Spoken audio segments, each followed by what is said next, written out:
सालों पहले लखनपुर नाम के राज्य में भीमा नाम के राजा का शासन हुआ करता था। वह बहुत महत्वाकांक्षी था और अपनी प्रजा से बहुत प्यार करता था। उनके राज्य में चारों ओर खुशहाली थी, लेकिन राजा रानी खुद हमेशा दुखी रहते थे। उनके पास धन, दौलत, शोहरत सब कुछ था, लेकिन उनकी संतान न थी। संतान पाने के लिए राजा और रानी पूजा पाठ जब तब सब करके देख चुके थे, लेकिन कोई फायदा नहीं हुआ। एक दिन महर्षि के कहने पर राजा ने महायज्ञ कराने का फैसला किया। यज्ञ और भगवान के प्रताप से राजा को एक बहुत सुंदर कन्या की प्राप्ति हुई। राजा रानी के साथ पूरी प्रजा खुशी से झूमने लगी। राज्य में चारों तरफ खुशी का माहौल छा गया। राजा ने सारे नगर वासियों को पिता बनने की खुशी में भोज पर आमंत्रित किया। धीरे धीरे समय बीतने लगा। राजकुमारी बड़ी होने लगी। वह काफी सुंदर और गुणवान थी।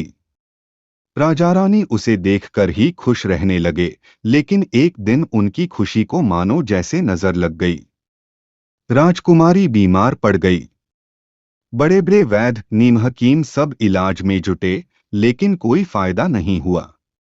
दिन प्रतिदिन राजकुमारी की हालत बिगड़ती जा रही थी। राजकुमारी के ऊपर कोई दवा असर नहीं कर रही थी।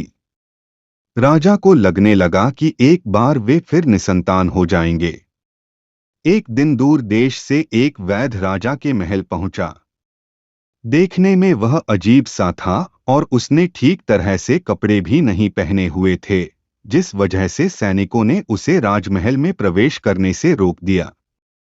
वैद्य ने राजा से एक बार मिलने की बहुत गुजारिश करते हुए कहा कि मैं राजकुमारी को ठीक कर सकता हूं, लेकिन किसी ने उसकी बात पर यकीन नहीं किया। सैनिक उस वैद्य को राजा के पास लेकर गए।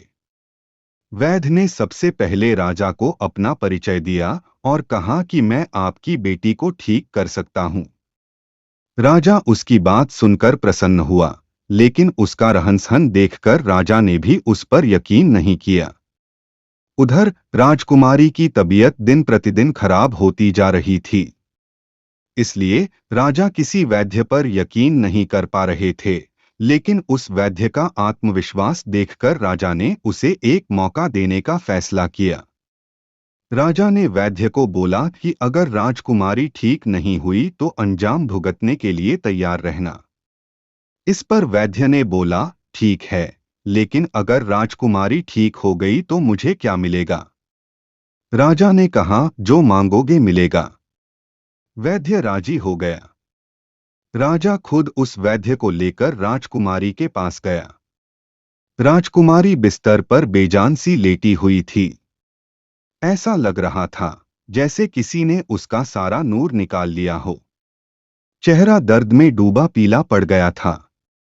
वैद्य राजकुमारी के करीब पहुंचा और नब्ज टटोलने लगा।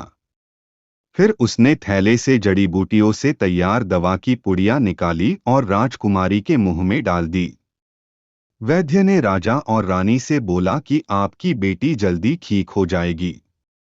वैद्य की बात सुनकर राजा रानी के मन में बेटी के ठीक होने की एक उम्मीद की किरण जाग उठी।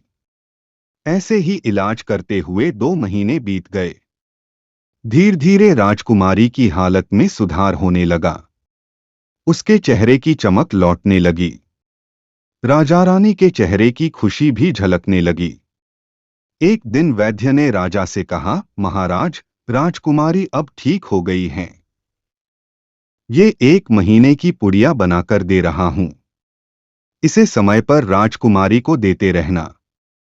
इसके बाद राजकुमारी पूरी तरह स्वस्थ हो जाएंगी। यह बीमारी दोबारा उनके पास भी नहीं फटकेगी। अगले दिन राजा ने वैद्य को अपने पास बुलाया और कहा कि वादे के मुताबिक मैं तुम्हें तुम्हारा इनाम देना चाहता हूं। बताओ तुम्हें क्या चाहिए? वैद्य बोला, सोच लीजिए राजा जी, आप अपने वादे पर कायम रह पाएंगे।